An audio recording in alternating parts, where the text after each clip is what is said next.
Imagine this. You are lying in bed, the world around you silent, your body finally still. But inside your mind, a storm is raging. You are running through a city you have never seen, yet every street feels familiar. You are speaking to someone who has been dead for years, and their voice is so clear, so present, that you can feel the warmth of their hand in yours. You are flying or falling, or being chased by a shadow that has no face. Then, without warning, your eyes snap open. The ceiling is there. The silence is there. You are safe in your bed. But for a lingering, haunting moment, the feeling of that place, an impossible, vivid landscape, clings to you like a fog. You shake it off, pour a glass of water, and dismiss it. It was just a dream. But what if that fleeting, dismissed hallucination was actually the most honest conversation you have ever had with yourself?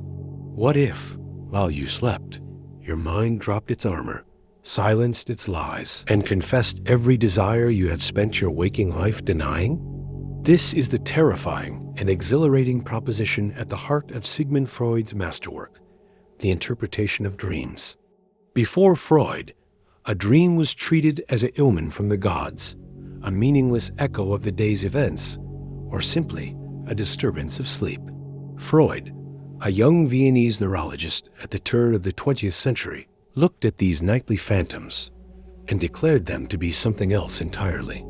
He called it the royal road to the unconscious.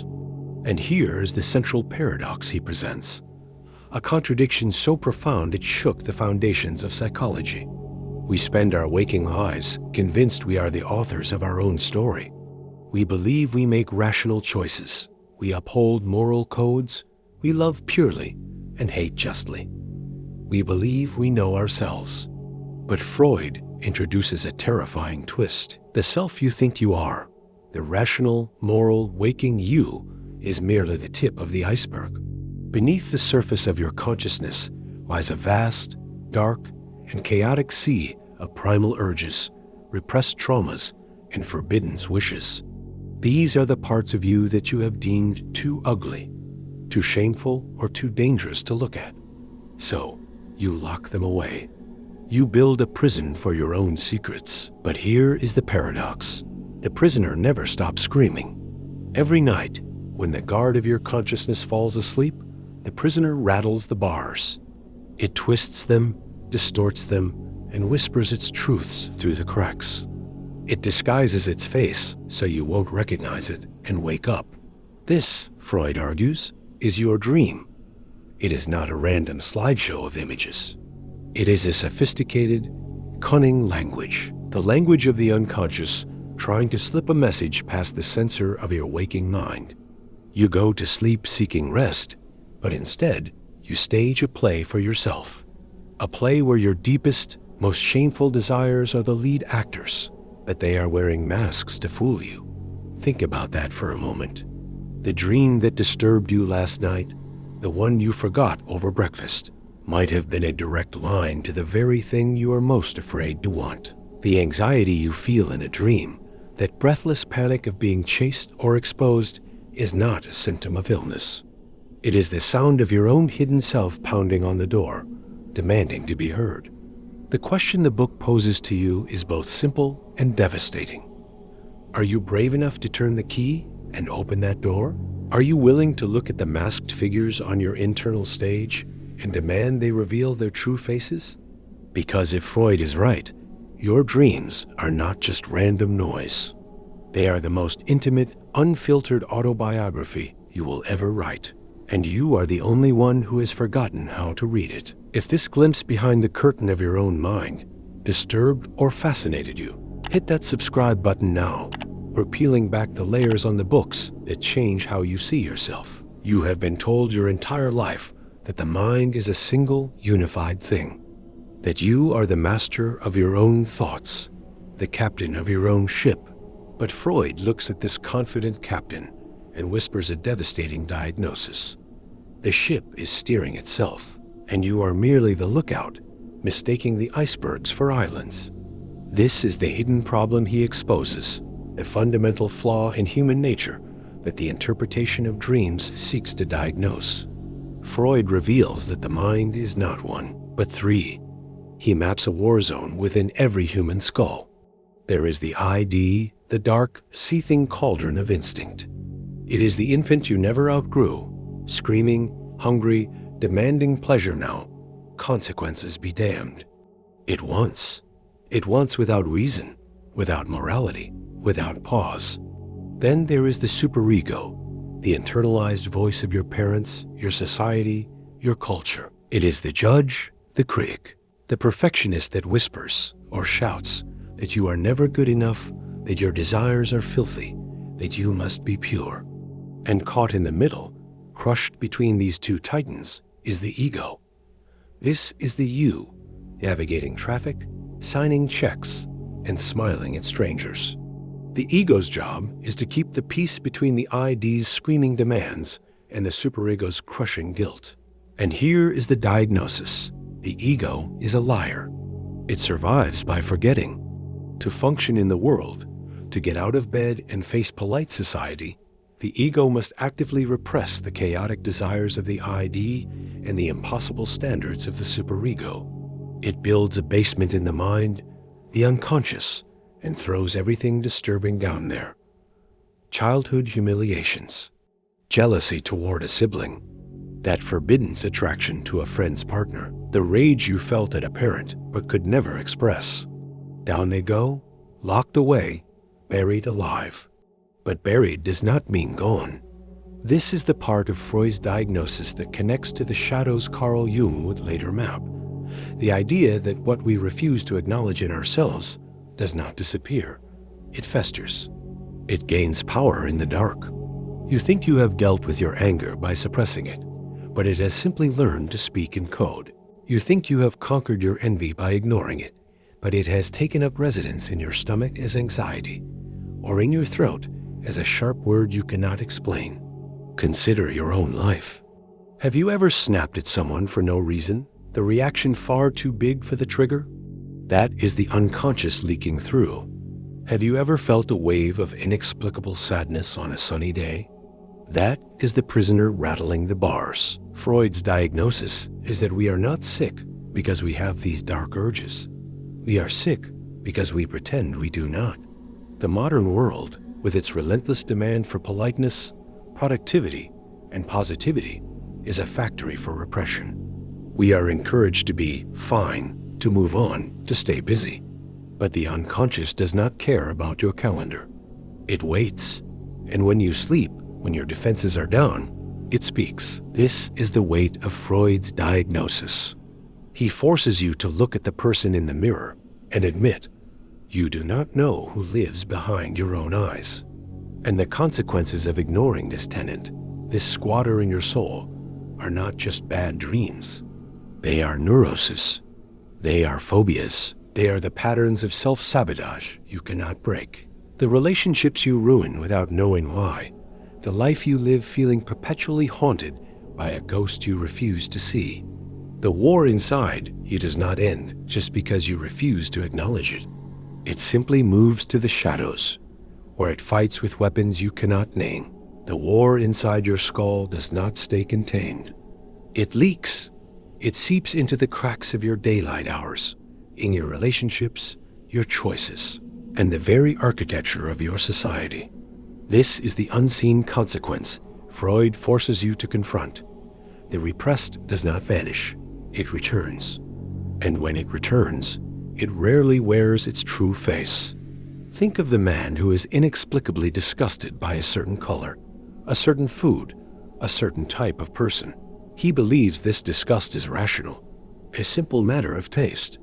But Freud pulls back the curtain and reveals the puppeteer. That disgust, he argues, is often a displacement. Something intolerable, a childhood memory, a forbidden desire, has been detached from its original source and attached to a safer target. The man does not hate the color. He hates what the color reminds him of, though he has long forgotten the connection. His conscious mind is free of the memory, but his body, his emotions, his reactions are still its prisoner. Or consider the anxiety that grips you for no apparent reason. You are safe. You are loved. You have nothing to fear. Yet your heart races, your palms sweat, and a sense of dread settles over you like a fog. Freud would ask you to look at the dream you had last night, or the daydream that flickered through your mind an hour ago. He would suggest that anxiety is the currency of the unconscious. It is the fee you pay for repression. When a desire is too dangerous to acknowledge, the mind converts it into anxiety. You are not afraid of the dark alley. You are afraid of the desire you felt in the dark alley, now forgotten, but still active. The world becomes a minefield of triggers, and you walk through it blind, flinching at shadows that are actually memories. This is how the problem shapes our reality. It creates the person who repeatedly falls in love with unavailable partners, acting out an unfulfilled childhood drama without ever realizing they are reading from an old script. It creates the executive who drives himself to exhaustion, chasing success not for the money, but to finally win the approval of a father who died decades ago. It creates the artist who cannot create, blocked not by a lack of talent, but by a terror of exposing the chaotic, forbidden self that the id is screaming to reveal. We build our lives around these avoidances. We choose careers, partners, and hobbies based not on what we want, but on what keeps the basement door securely locked. And on a societal level, Freud saw the consequences magnified. Culture itself, with its rules, its taboos, its religions and laws, is a massive, collective defense mechanism. We build civilizations to protect ourselves from the raw, chaotic force of our own instincts. We create gods to forgive the desires we cannot admit. We create laws to punish the urges we all share, but must deny. The consequence is a species perpetually at war with itself. We long for freedom, but fear our own nature. We seek happiness, but sabotage it with guilt. We are, in Freud's haunting view, not noble savages corrupted by society, but chaotic beasts who built society as a cage to contain ourselves. And every night, in our dreams, the beast rattles the bars. It reminds us of what we truly are beneath the suit and the smile. The stakes could not be higher. Ignore the dream, and you remain a stranger to yourself, forever acting out a script you cannot read. Listen to it, and you risk facing the very thing you have spent your life trying to escape. If you're brave enough to keep walking this royal road with us, smash the like button and comment your strangest recurring dream. Let's see what your unconscious is trying to tell you. The door to the basement is locked, but Freud hands you the key. It is not a key made of abstract philosophy or comforting platitudes. It is a practical, almost mechanical tool. He calls it dream interpretation, but the method he prescribes is not what you might expect. There is no dream dictionary here, no universal symbol guide where snakes mean intimacy and falling means failure. Freud's prescription is far more intimate, far more demanding, and far more revolutionary. He introduces a deceptively simple technique, free association. To understand your dream, you must take a single image, a face, a place, an object, and say whatever comes to mind. No filtering, no censoring, no judging. You must speak the absurd, the embarrassing, the seemingly irrelevant. You must become a witness to your own mind's chaos. Because the dream, Freud explains, is a compromise formation. It is a peace treaty between the screaming ID and the censoring ego. The ID wants to shout its forbidden wish. The ego wants silence, so they meet in the middle. The wish is allowed to appear, but only in disguise. This disguise is the dream work, a strange factory that transforms a raw desire into a bizarre nighttime narrative. The dream work has 4 tools. First, condensation. A single person in your dream might represent 5 different people from your life. Your boss has your father's voice and your ex-lover's eyes. The dream packs multiple meanings into a single image to slip past your defenses. Second, displacement. The emotional intensity is shifted from the real target to a safer one. You do not dream of screaming at your mother. You dream of a screaming horse. The horse carries the feeling, and you wake up wondering why you are shaken by a barn animal. Third, symbolization. The mind translates abstract ideas into concrete images. Long objects, boxes, staircases. Freud saw the body and its functions echoed in the furniture of dreams. But the real prescription lies in the fourth element, secondary revision. This is the final edit your mind performs as you wake up, stitching the bizarre fragments into a somewhat coherent story. It is the lie that makes the dream forgettable. Freud's counterintuitive strategy is to reverse this process. He teaches you to unravel the dream work, to tear apart the story and look at the raw threads. He asks the terrifying question, what wish is so forbidden that your mind had to twist it into this image to let you see it? The anxiety dream where you have no clothes in public? Perhaps it is the wish to be seen, to be exposed, to be free from the crushing weight of social performance. The dream where a loved one dies? Perhaps it is the repressed relief of their absence, a freedom you cannot allow yourself to feel while awake. This is the prescription, not to interpret dreams like a fortune teller, but to investigate them like a detective, to treat every bizarre image as a piece of evidence in the crime of your own repression. The path to resolution is not to eliminate the dark desires of the eye. They are ineradicable. It is to make peace with them, to shine the light of consciousness into the basement and say, I see you. I acknowledge you. You are part of me. In that act of seeing, the ghost loses its power to haunt you. The nightmare becomes a teacher. The symptom becomes a message. And for the first time, you begin to truly know the stranger who shares your name. The journey through Freud's Royal Road ends not in a destination, but in a transformation of perspective. You came seeking the meaning of your dreams. You leave with something far more unsettling and far more liberating.